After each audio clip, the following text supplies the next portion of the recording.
Welcome to Beyond the Crucible. I'm Warwick Fairfax, the founder of Beyond the Crucible. Your job, your life, your career, your calling, you feel like this is what I was born to do, and I'm good at it, and I feel really passionate about it. That's great.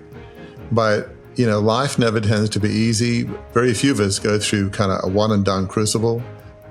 Crucibles can crop up, roadblocks, challenges of different sizes, some more weighty than others. And so one of the things I've found is, and maybe from others too, even when you're leading a life in line with your calling, it's still possible to be discontented. Discontentment. It's a crucible all its own when you're not living a life aligned with your skills and values. But what if you are? Discontentment can be a world-rattler when it pops up under those circumstances.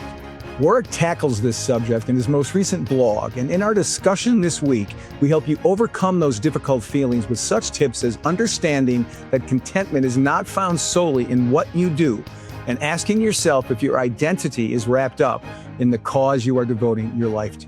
If it is, another tip, decouple who you are from what you do.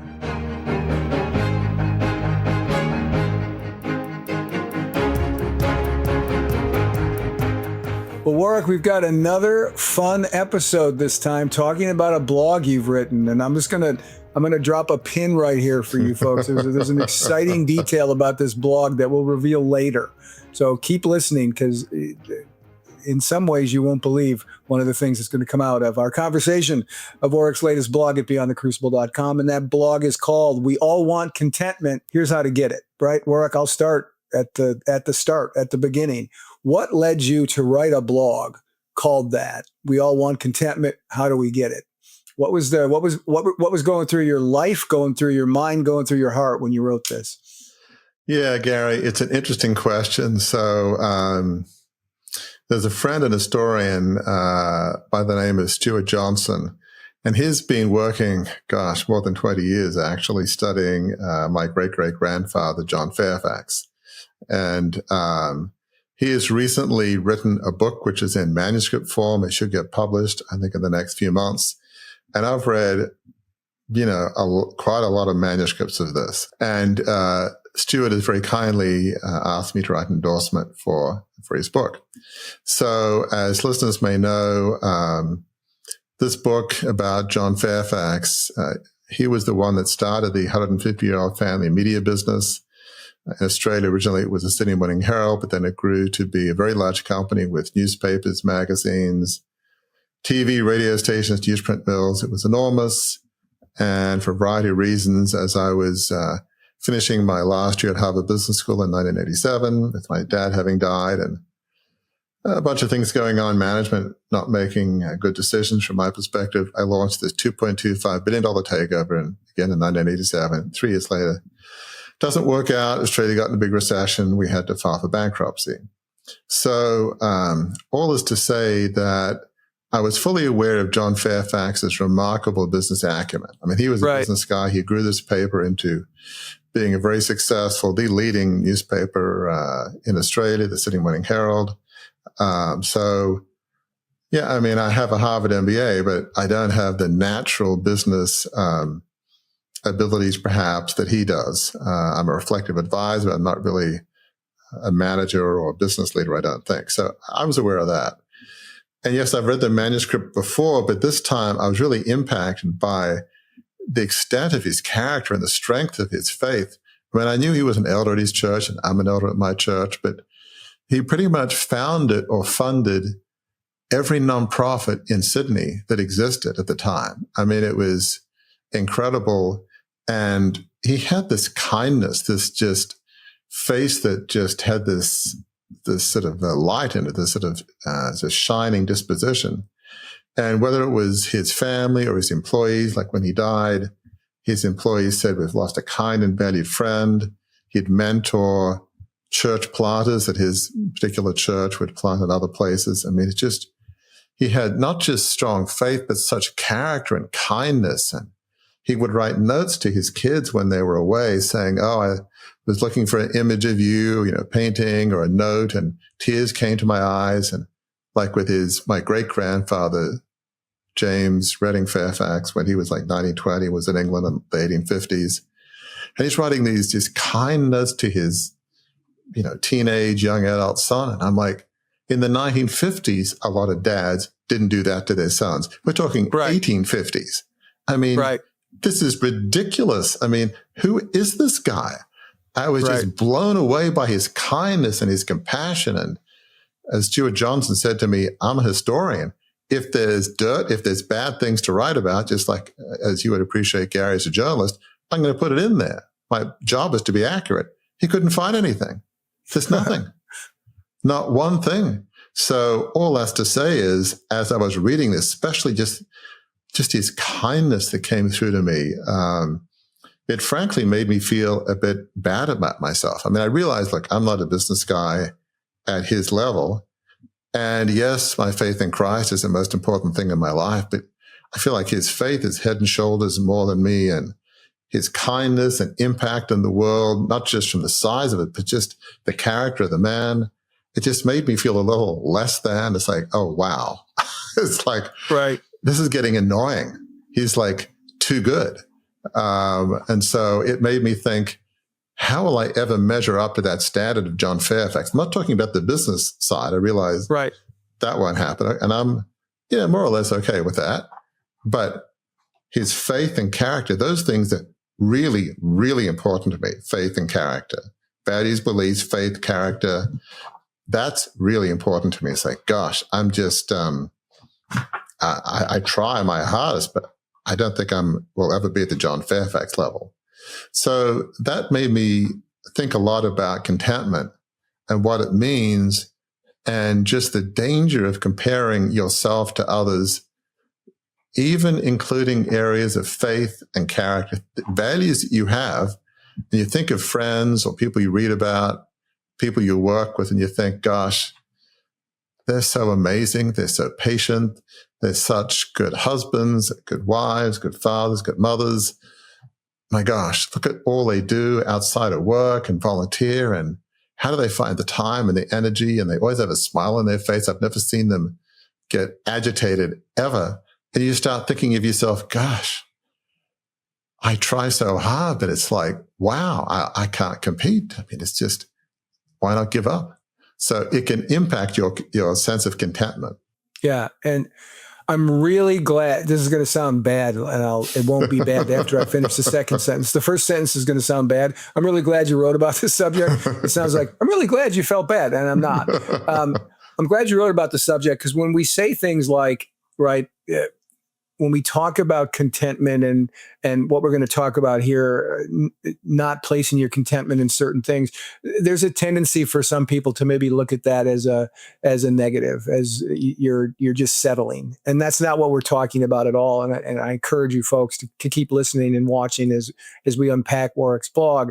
But what he just explained really shines a light on why he wrote about this subject. And we'll get to even more pinpoint light as we go through the points of his blog. And I want to say one thing to you about on John Fairfax's faith and character. I've been doing the show with you for more than 5 years now, and many is the time, right? You were talking about how he wrote a letter to his son, and it was this great letter. You've talked many times on this show, Warwick, about the way at birthdays and holidays, your family sits around the table and you speak words of affirmation to each other. That strikes me as being in the same ballpark, being on the same base of the same ballpark is what your great-great-grandfather was about. And I've told you mostly jokingly that I have a historical crush on your great-great-grandmother. She was sensing he was having a hard time, sort of like you're having a bit of a hard time, which you've admitted, you've acknowledged, has led to this blog. And she went and encouraged him and talked to him to tell him, John, if you believe this is what's going to happen, if you believe this is true, I have nothing but faith and trust in you. I believe in you. Those kinds of things she told him. And I recall, I don't know, I can't recall the episode, Warwick, but I recall that on the episode when your book came out, your wife, Gail, wrote something that I read on air to you about how proud she was of you and how she always knew this book would get published. So in that sense, I'm not trying to correct you, but I am trying to say where you feel like you haven't measured up maybe all the way in the character and the faith of your great-great-grandfather. There's evidence to counteract that from my perspective. Well, that's very kind. It's certainly not through lack of effort. I really try and encourage folks, and certainly my family. And I very much appreciate that. Maybe we can be too hard on ourselves, but sometimes we can be our own worst enemies. But yes, I appreciate that. Thank you. Well, yeah, and when here's the good part about it: when we're hard on ourselves sometimes, and I think it plays out in this blog. If you're being hard on yourself, that's for you to determine. You've got some great tips for people. So I want to ask you another question about this blog before we dive into it, and that is, we've talked many times on this show about how you can feel discontentment when you're living a life, as we described it in an earlier blog, that you want to escape from, right? You can feel discontentment when your life's not on the rails where you want it to be. It's not aligned with your beliefs and values and talents and passions. But what you're talking about here is the kind of discontentment that can even crop up when you are living your life of significance. That's an all new perspective for us. Explain a little bit about why this can happen and how hard it can be. Yeah, I mean, it's an interesting question. So obviously the first thing you got to do is make sure that your life and career, as we've been talking about, is in line with your beliefs and values, abilities and passions. You don't want to lead a life that you want to escape from.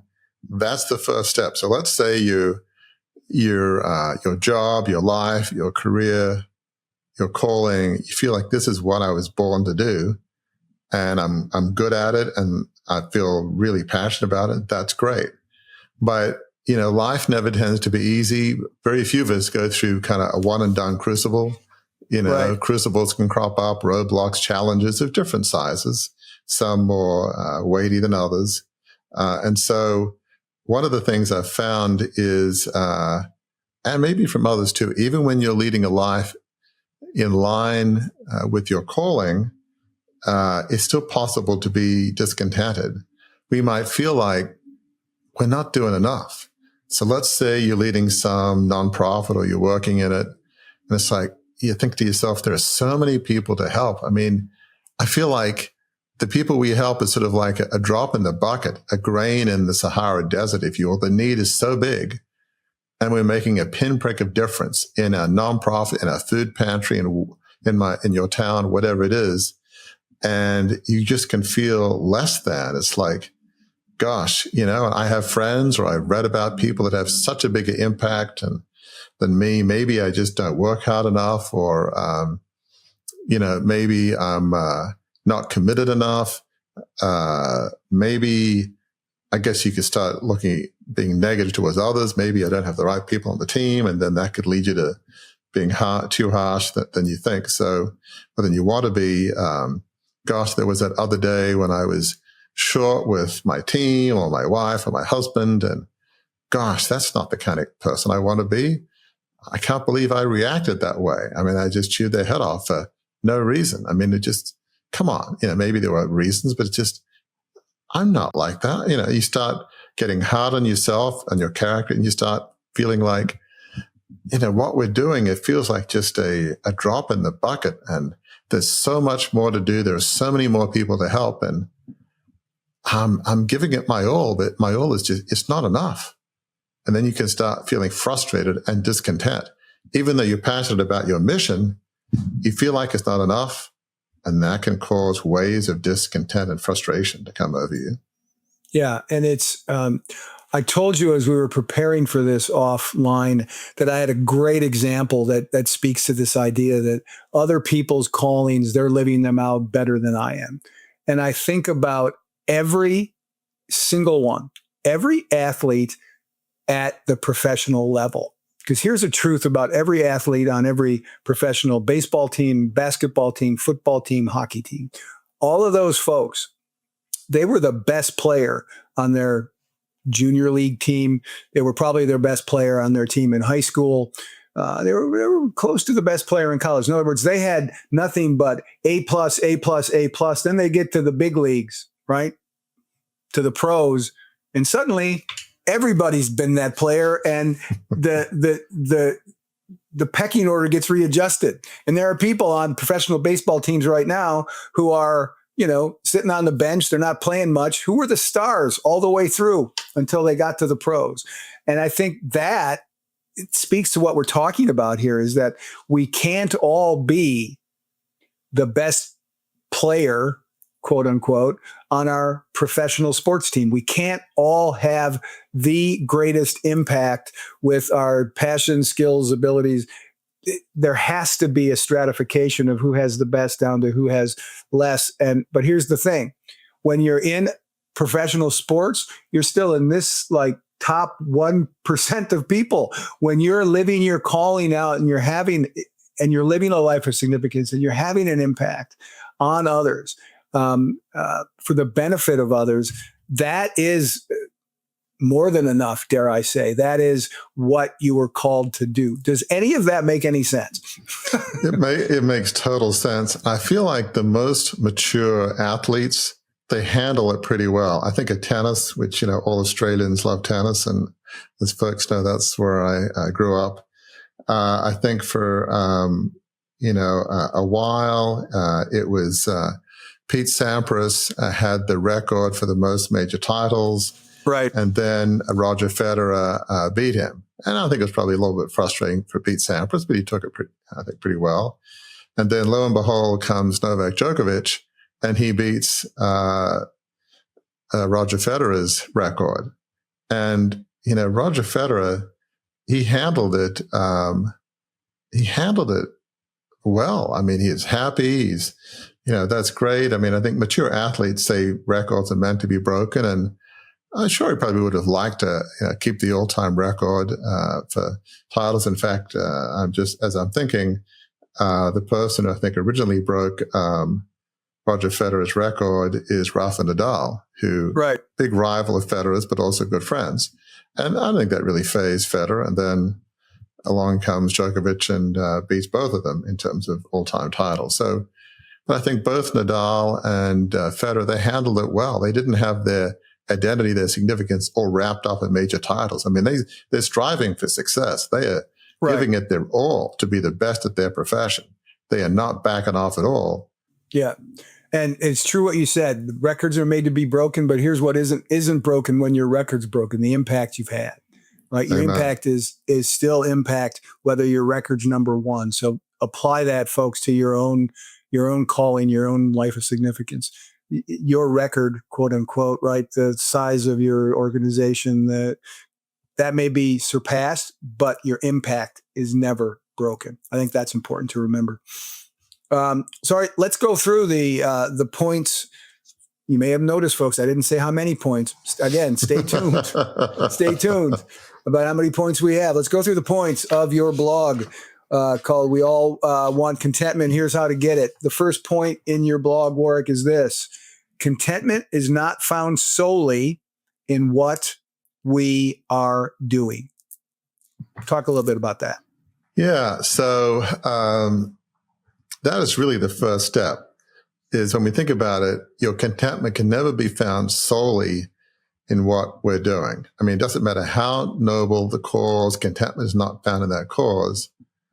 It's really found within. And we'll talk more about this, but if you have your whole sense of contentment wrapped up in the cause, the mission, and whether it's doing well or not doing well, whether your company's growing by 10 or 20% or not, whether the people you're serving increases by 30% or 40%, if your contentment is wrapped up in metrics, that's never a good thing. Strive hard, try hard, but you don't want contentment wrapped up in solely in what you're doing. It's got to be found somewhere else. And from my perspective, found within. Good place to start. Here's the second place that we go to in your blog, and that's this: dig deep into your own beliefs and values. How does that connect to the first one and get you moving along this journey that you want to lead people on finding their contentment? Yeah, I think from our perspective, when you're pursuing a mission or a calling, it's got to be linked to your most deeply held beliefs and values. Many major religious ways of thought and religious perspectives teach us that contentment is not found in things, or as the Bible says, in the things of this world. Again, it doesn't mean that you're not trying hard, but you've got to find a way to separate contentment from what you're doing. And part of the keys to being able to make that separation is to begin to think of your own beliefs and values, which is really contentment is definitely related to that. Yeah. Second point. Here's the third point. We're moving with alacrity through these. This is good. The third point is this. Ask yourself if your identity, this is a good one. Ask yourself if your identity is wrapped up in the cause you are devoting your life to. And the key phrase here, if I may, before I turn it over to you, the key phrase here is wrapped up in, right? Ask yourself if your identity is not in some ways tied to or is not, influenced by, is wrapped up in the cause you're devoting your life to. Why is that perhaps a bit of a recipe for discontentment? Yeah, Gary, I like the way you emphasize the words wrapped up in. I mean, those are the key words. So again, it's especially if it's some cause or mission that you're over the, top passionate about, that's fine. But when your identity is all wrapped up in it, then whether you're increasing people served by 10 or 20% or revenues going up or down, your identity will go up and down almost like the stock market. You don't want to have your identity, in line with the stock market or some other metric. It's never helpful. You've got to make that separation. So, if you say to yourself, gosh, in all honesty, my identity is wrapped up in what I do, then that's a problem because you'll always tend to feel that, well, it's never enough. I'm not helping enough people. I'm disappointing myself. I'm disappointing others. And so you'll tend to get on a treadmill in which you go faster and faster and faster, but you will never go fast enough to feel good about yourself. It will always be just out of reach. It's like when I climb that next mountain, that next ridge, then I'll feel good about myself. And we talk about identity a lot on Beyond the Crucible. There is a tendency to feel like, let's say if you're in the corporate world, gosh, when I get to, vice president, I'll feel good about myself. Well, yeah, that was pretty good, but I'm really looking for senior vice president. Okay, that's good. But executive vice president, COO, CEO, chairman and CEO. I mean, where does it end? And, you keep moving up the ranks if you're lucky enough or good enough to get there. And it's never that satisfying.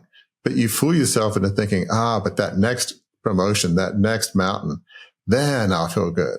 It's never the case. So you've really got to separate your identity from what you do. And not that many people do that well. I can think of two people in the last few months that we came across, Stephanie Woolard and Jason T. Smith, both Australians, funnily enough. Of course. So the 2,872nd and 73rd Australians we've had on the show.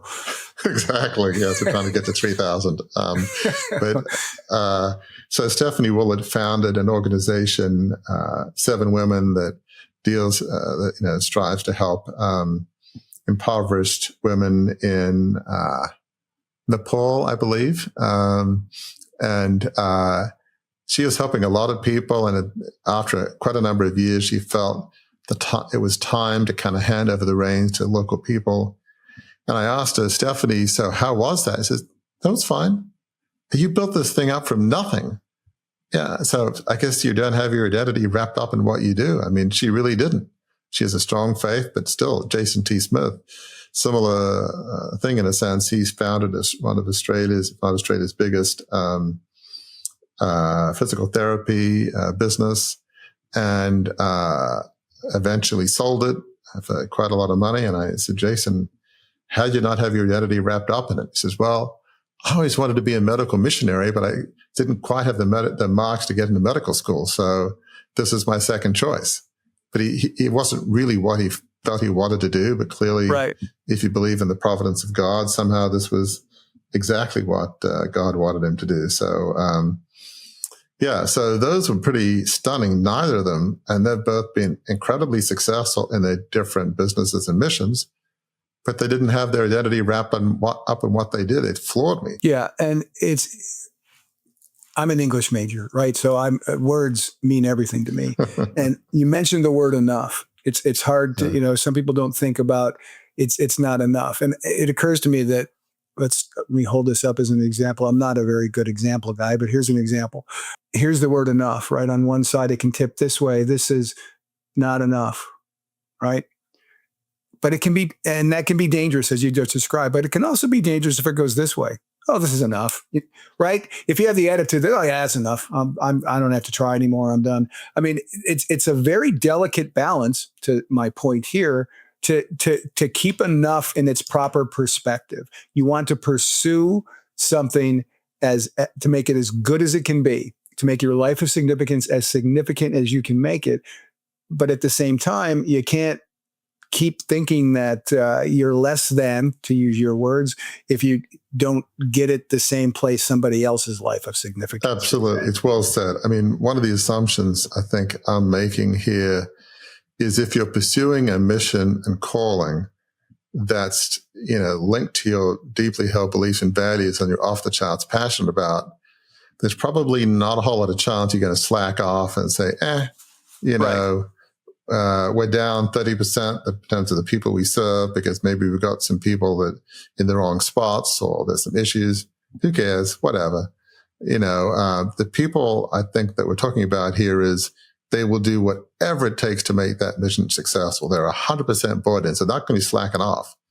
But the challenge is to feel like all your identity is wrapped up in it so that no matter how hard you try, and the particular audience we're talking to, they will feel like they can never try hard enough. Right. Sleep is optional. Eating where you eat as you running from meeting to meeting. I mean, these are driven people, and it's those people, and there's a lot of folks like that feel like it's not enough. The blog, folks, is called We All Want Contentment. Here's how to get it. The first 3 points are we've talked about already. Our contentment is not found solely in what we're doing. The second point is dig deep into your own beliefs and values. The third point is ask yourself if your identity is wrapped up in the cause you are devoting your life to. Point 4, Warwick. Again, I compliment you on this every single time we do one of these. You connect these together so well. The fourth point connects greatly to the third point, and that's this: decouple your identity from your mission. How do we do that? Yeah. So you've asked yourself the question, is my identity wrapped up in my cause or mission? And so let's say you find out that it is. You really need to do a gut check. You need to ask yourself some questions that you may not want to ask, and you may certainly not want to answer. And that is, can you keep going with your mission and not have your whole sense of self wrapped up in the cause? Because if the answer is, frankly, no, 100% of my identity is in this cause. When it's going well, I feel great. When it's going badly, it's one thing when things aren't going well to feel like bad, but it's another thing when your whole sense of identity is wrapped up that you're on this emotional roller coaster. You have your business has a good day and you're feeling like, unbelievably excited, and your mission has a poor day and you feel unbelievably depressed. I mean, that kind of yo-yo up and down emotional stuff is not good for you or anybody. That's a sign that your identity is wrapped up. Caring is different than having your identity wrapped up in your mission. So let's say the answer is, gosh, yeah, I can't decouple my identity from my cause. It's just me. Then you might be faced with a hard decision, which is maybe you need to get out and hand the reins over to somebody that frankly has perhaps a more healthier, developed personality, in the sense that they might not have their identity wrapped up in it. Maybe you'd be better in some other organization or other cause where your identity isn't wrapped up in it. But basically, you have to ask yourself, is this mission about me, or is it more important than me? Do I really care about the people we're serving, or is this just some ego trip? If you answer it correctly, and there is a right answer here, the answer should be, it's not all about me. It's about the people I want to help. It's about the people in the organization.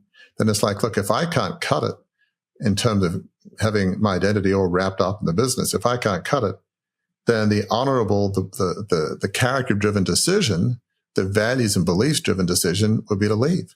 Let somebody else do it. And you've got to be willing to do it. Right. And this idea, right, the point, decouple your identity from your mission. Find your identity within. I pulled a couple quotes. It's funny. They're from 3 different people.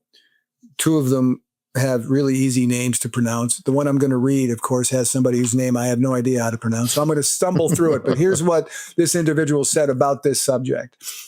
When we cannot find contentment in ourselves, it is useless to seek it elsewhere, like in our mission. And that was said by Francois de la Rochefoucauld. I'm sure I got that wrong, but that's who said it. When we cannot find a contentment in ourselves, it's useless to seek it elsewhere, like in our mission. I think that's a strong quote that backs up the point you just made. Yeah, contentment has to come from within. Obviously, from a faith perspective, within would mean, I guess, the contentment that God gives us when we're fully connected to Him. So obviously, there are ways we can look at this. But yes, basically, it cannot come from the external work that we do, external environment. It has to come from within ourselves. There's no easy way out of this. That's where it's got to come.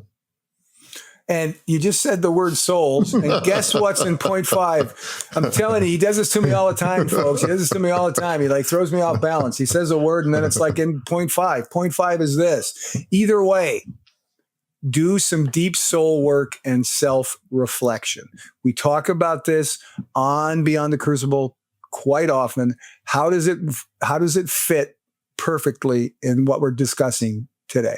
Yeah, I mean, we've talked about the issue of identity, and you've got to decouple it, identity from what you do. This is where, if there's a problem and you say, gosh, my identity is frankly 100% wrapped up in what I do and the cause and mission I'm involved in, you've got to ask yourself, well, why? You've got to do some deep soul work and self-reflection. And you've got to ask yourself, well, why do I have my identity so wrapped up in what I do? And maybe there's some hurt or some need from childhood or from later on that was never fulfilled. And maybe you never got the affirmation you feel like you should have got, the love from your parents or friends, teachers, friends. And it makes you seek love in other places, seek affirmation from, hey, look at what he or she is doing. I mean, man, they're doing so well. Gosh, you are so great. And you just crave affirmation like a man or woman in a desert looking for an oasis. Sometimes that can be. Sometimes people that, not always, but it can be the case that people who strive the most are the ones who are fulfilling this emotional need, this hole in their heart that needs to be satisfied. Again, not always, but sometimes.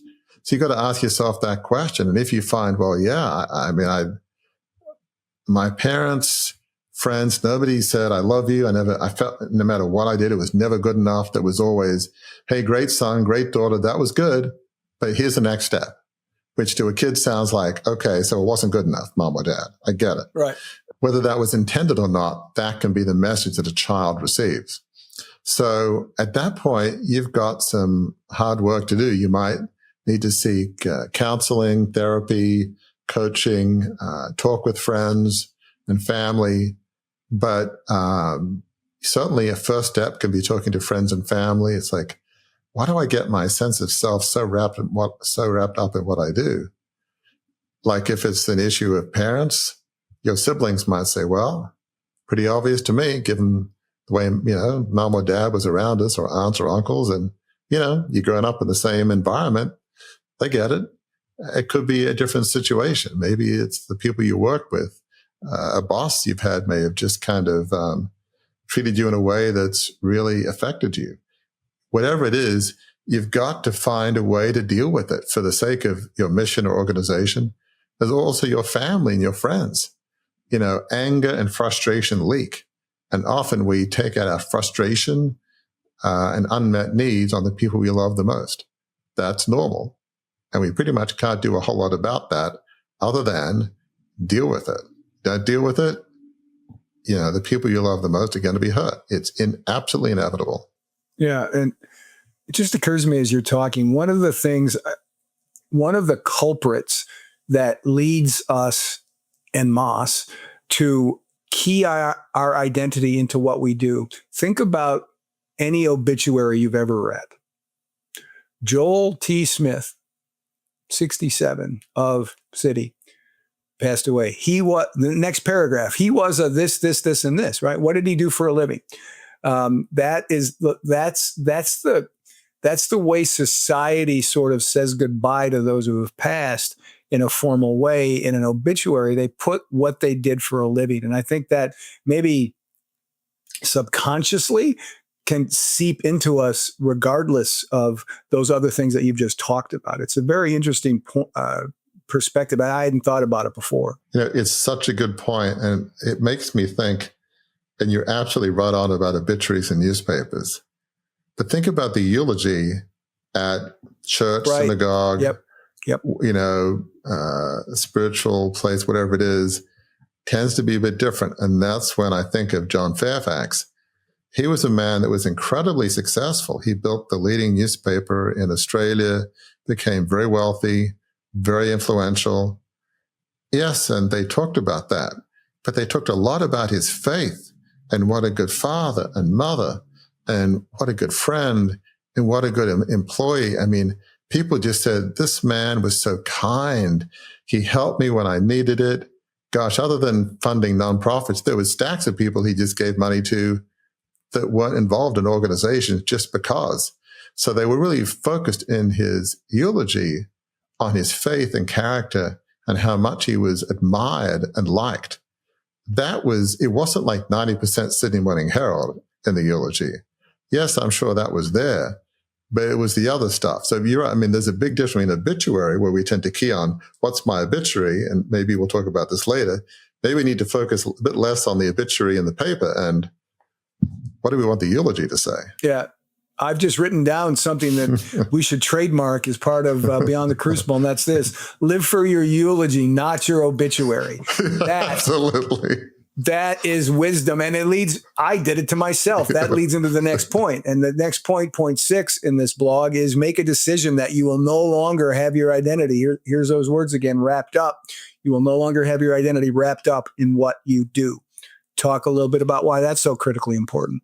Life is about choices and decisions. Ultimately, at the end of the day, our life is summarized by what we decided to do about what we chose, who we marry, what we do, who we associate with, what we devote our life to. It's all a series of daily decisions, sometimes multiple decisions every day. And so if you're somebody that says, you know what, I don't feel content because it's never enough in my mission or cause that I'm over the top passionate about, I work on it 24/7, I hardly sleep, eat, which is not good, or see my family, again, not good, but I'm certainly going at it. Okay, great. Let's say that's you, which is typical for people in causes or missions. And you might say, well, I think I really do have my sense of identity wrapped up in what I do. And you've got to decide today that you're going to take a different path. The path where contentment is from within and not based on what you do or what others think of you. So it's easy to say contentment comes from within. Contentment should come from our faith in God, our faith in Christ, our faith in whatever that means to you. It's easy to have that as a bumper sticker, something you notionally believe around the circles that you live in and pray with, and churches you go to, or other spiritual places you gather. That's can all be fine, but you've really got to make a decision saying to yourself, is what I believe, is this just a bumper sticker, or does it mean anything? Like in faith-based circles, in Christian churches, people say, oh yeah, I believe in Jesus. Okay, great.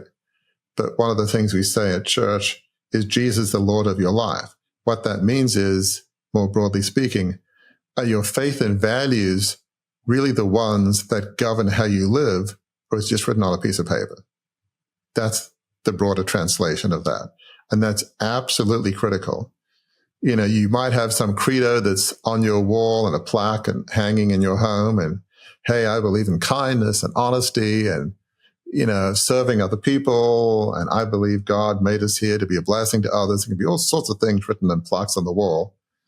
And you may look at them and say, yeah, well, I pretty much do that like never. I mean, I just don't walk in line with those values. And, you know, my identity is wrapped up in what I do. And you just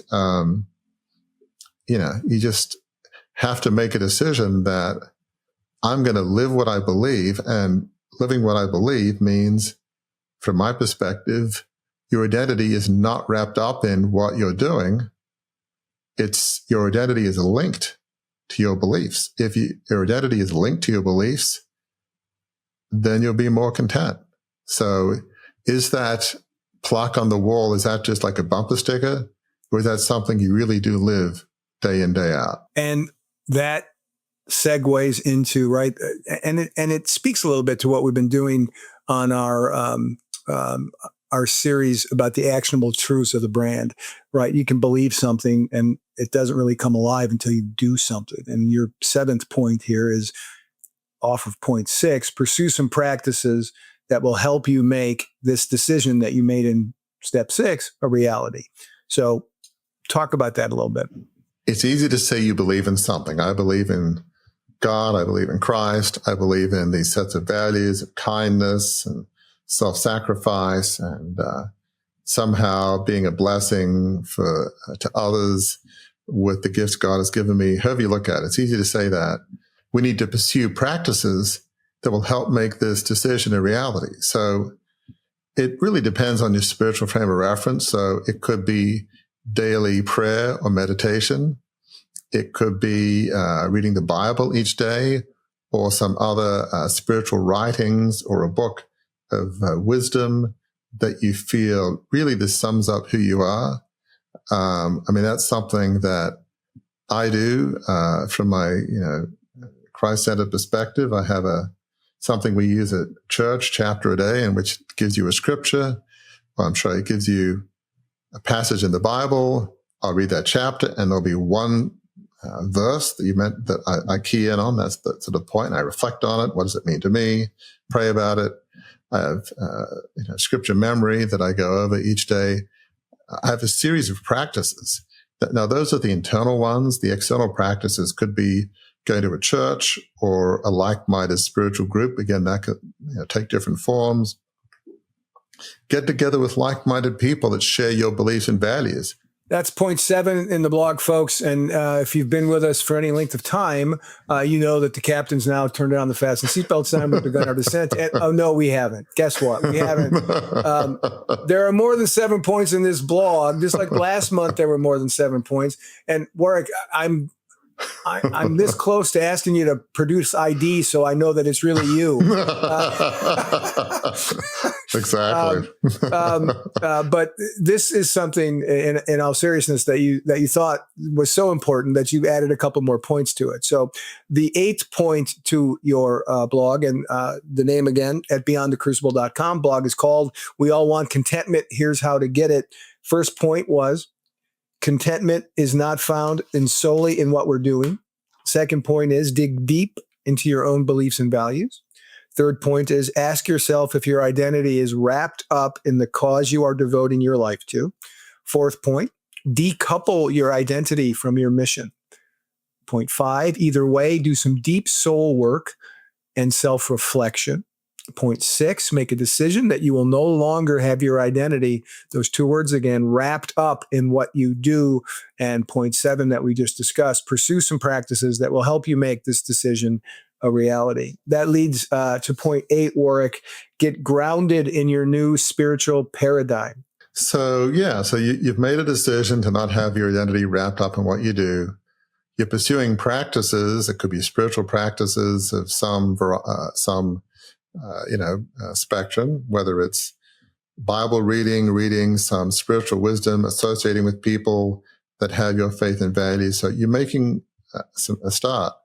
We need to get grounded in that new spiritual paradigm. It can't be like sort of dieting. Yeah, I dieted for, a week, and now I'm sort of back to no exercise and eating whatever I want. Right. That's not being grounded. Whatever your new paradigm is, and you've got a bunch of practices you're putting in place. You're meeting with like-minded people. You're doing some daily prayer, meditation, reflection, whatever scriptures or wisdom literature that you like to do. But you've got to make sure you're headed in the right direction. This has become the new norm. Maybe a few months have gone by. And once you start to feel like this has really taken hold, that your inner soul life is heading in the right direction, and maybe you see a bit of a change. Maybe you see 20 or 30% less of your identity is wrapped up in what you do. Again, either way, you're committed to what you do. That's not the issue here.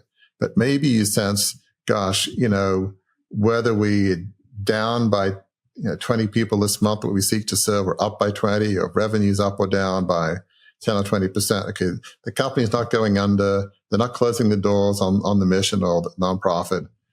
And if you feel like your internal emotional barometer is not going up and down like a yo-yo, so like the stock market, it's like, oh, that was disappointing. We didn't serve as many people as we'd like to, but let's figure out what happened, and is there anything we can do? And we'll tackle it today, and tomorrow we'll figure it out. And if for some reason there's factors beyond our control, okay, then I'll just accept that. But you start having more of a level-headed approach to challenges, and not all that wrapped up in your identity. That's a good sign, even if it's not perfect. If you feel like, well, I still was kind of pretty frustrated, but on a 1 to 10 scale, I was frustration 6 versus frustration 10, in which I'm normally at. That's a win. Okay. Perfect separation of identity from what you do is obviously a challenge. Perfection is almost impossible, but are you headed in the right direction? So that's really what this 8th point is about, is if I'm heading in the right direction, maybe you have an easier question to ask, is can I continue pursuing this vision that I'm off the charts passionate about, that will lead to a life of significance, which we talk about as a life on purpose dedicated to serving others, but then having my identity and self-worth wrapped up in it. And if you've got yourself grounded in the new spiritual paradigm, all things being equal, it will be easier to say, you know what, I'm willing to give it a few more months, another year or two, because I feel like I'm headed in the right direction. I'm decoupling my identity from what I do. Maybe I'm not 100% there, but I see hope. Friends and neighbors see hope. If you're on a nonprofit organization, if you're involved in that, the board might saying, hey, Fred, Mary, I think this is remarkable. We're seeing true change. Right. We're seeing less of the yo-yo emotionally. We're seeing you not react if you don't always agree with a board member's advice. You're listening to us rather than saying, you don't know what it's about because I founded this, and off you go on your rant how, you don't get how important this is and all that kind of stuff. You will hear from other people and within yourself, I'm making headway. So that's really what this point is about. So here's the 9th point, folks, the one that will get the plane on the ground. And that is this: either way, live your life based on your inner soul. Why is that the place to wrap up this discussion? Ultimately, this is the way to find the place that we all want to get to, which is contentment. We want to feel like we're striving for what we feel is important. We're on a mission that we feel like we love. It's based on our beliefs and values. It's we're off the charts passionate about it. We've got skills and abilities that fit. This truly is our calling. Maybe we feel like it's a God-given calling, but we want to be able to do that and have a sense of contentment rather than it's never enough. There are more people I could help, more revenue, more metrics, whatever it is. When you're living your life based on your inner soul, then you can be content. You don't live to please others or to fulfill your own expectations, which typically is unrealistic. We tend to self-sabotage that whatever expectations we set is typically impossible to reach, certainly if your identity is wrapped up in what you do. you know that you've set the goalpost in such a way that you will never meet it. And if you do meet that, well, of course, you extend the goalposts. Your inner psyche, wounded psyche, if you will, ensures that you'll fail to reach your expectations. It's damaged is designed to make sure that you don't succeed in fulfilling expectations, or it can do, certainly. So, enjoy what you're doing as a byproduct of who you are and what you believe, but not the focus. So when, you serve another, 100 people, or you come out with something that will serve people in a new, better way, enjoy that, celebrate that. Hey, that's great. You can enjoy it. And, rather than saying it was all me or my identity is all wrapped up, and you can enjoy it because of how it's helping others. It's a different emotion. You can enjoy something without your identity being wrapped up in it. It is possible to couple that. So one of the things we say here a lot is your joy should come as much, if not more, from the journey rather than the goals, which are often unattainable. So, enjoy each day. Isn't it great I get to work with a fantastic team? Isn't life great? Maybe you've got, not everybody has this, but if you have just a wonderful wife, husband, kids, there'll always be challenges, but, enjoy the blessings, enjoy the journey as you're building that nonprofit or mission, or, even if it's a for-profit organization that can still be a mission and cause about it. Enjoy the journey, enjoy the small wins rather than, the unattainable expectations. I mean, just enjoy the journey. And so, when we don't have our identity wrapped up in what we do, we won't be focusing on the goalposts. Yes, we've got metrics we want to achieve, but our focus won't be just on the metrics and the goalposts. Our focus will be on, let's enjoy today. Yeah, let's make sure we've got the goals and we try and hit those goals. And if we don't, we'll recalibrate and figure it out. But I'm just not going to focus 100% on tomorrow and the goals. I'm just going to enjoy the journey, the people I'm with.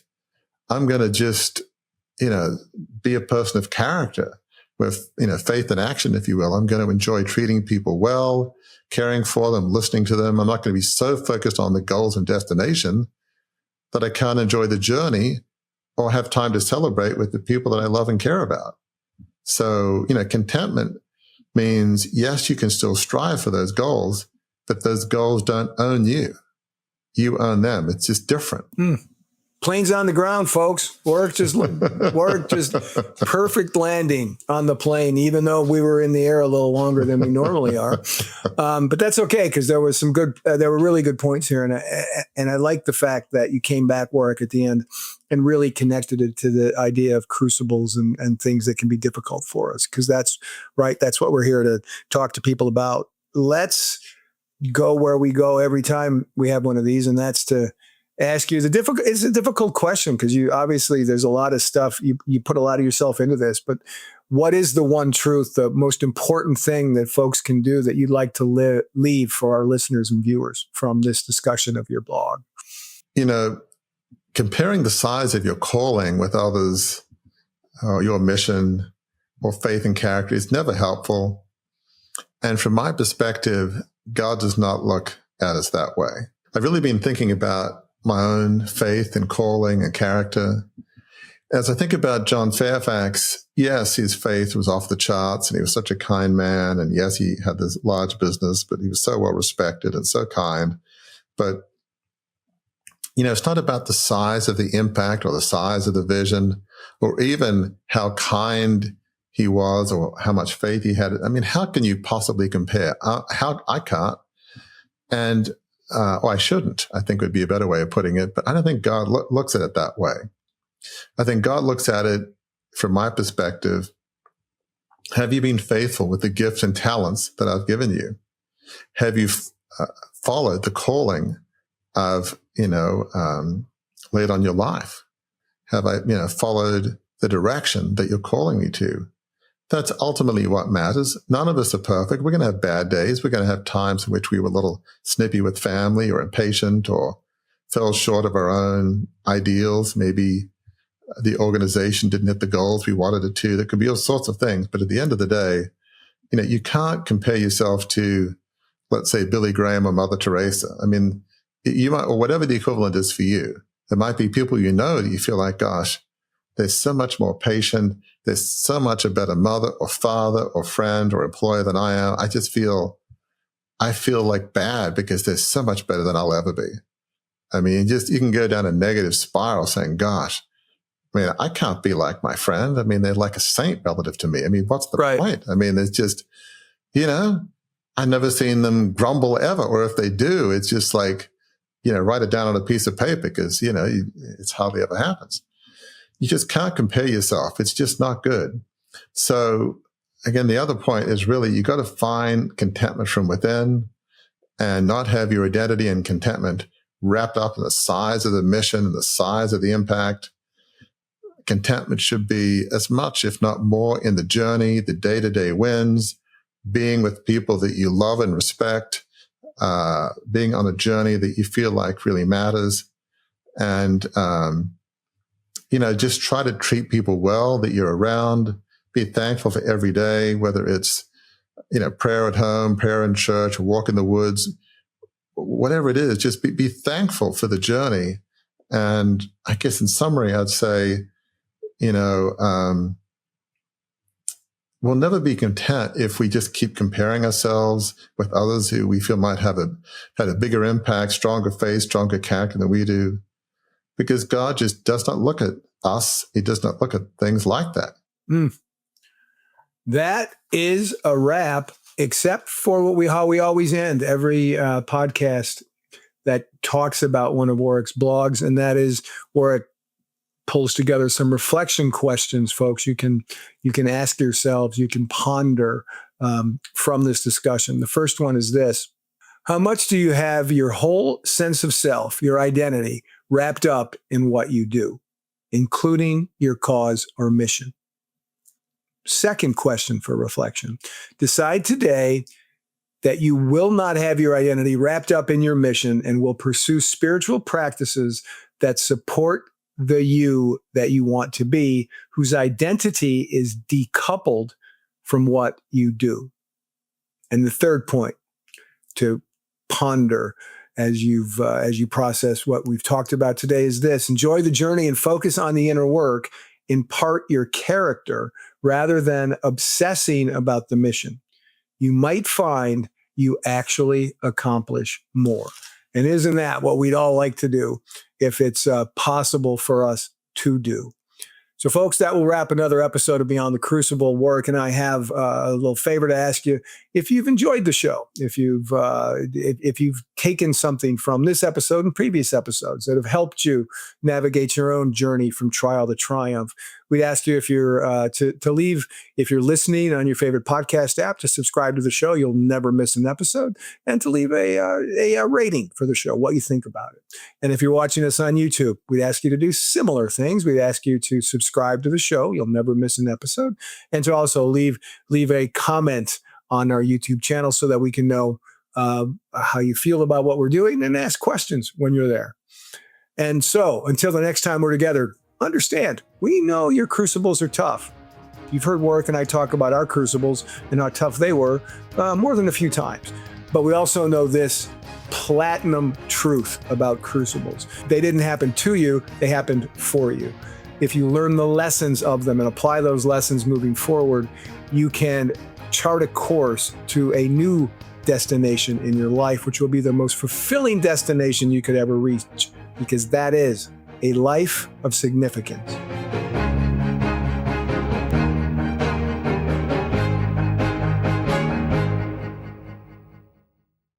Welcome to a journey of transformation with the Beyond the Crucible assessment. Unlike any other, this tool is designed to guide you from adversity to achievement. As you answer a few insightful questions, you won't just find a label like the helper or the individualist. Instead, you'll uncover your unique position in the journey of resilience. This assessment reveals where you stand today, the direction you should aim for, and crucially, the steps to get there. It's more than an assessment. It's a roadmap to a life of significance. Ready? Visit beyondthecrucible.com. Take the free assessment and start charting your course to a life of significance today.